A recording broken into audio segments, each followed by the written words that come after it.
দেশবরেণ্য পরমাণু বিজ্ঞানী ও প্রধানমন্ত্রী শেখ হাসিনার স্বামী ডক্টর এম.এ. ওয়াজেদ মিয়ার ১৫তম মৃত্যুবার্ষিকী আজ।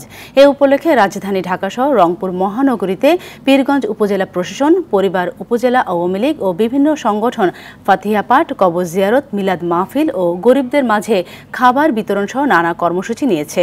সকালে ডক্টর এম.এ. ওয়াজেদ মিয়ার কবরে পুষ্পমাল্য অর্পণের মাধ্যমে কর্মসূচির আনুষ্ঠানিকতা শুরু হয়। ১, ২, ৩ ঢাকায় জমি জিতে নিন ১০০% ক্যাশব্যাক সহ ২০ কোটি টাকার পুরস্কার।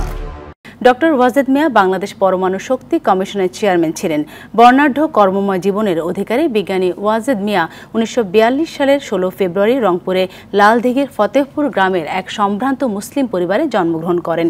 তিনি ২০০৯ সালের ৯ মে ইন্তেকাল করেন।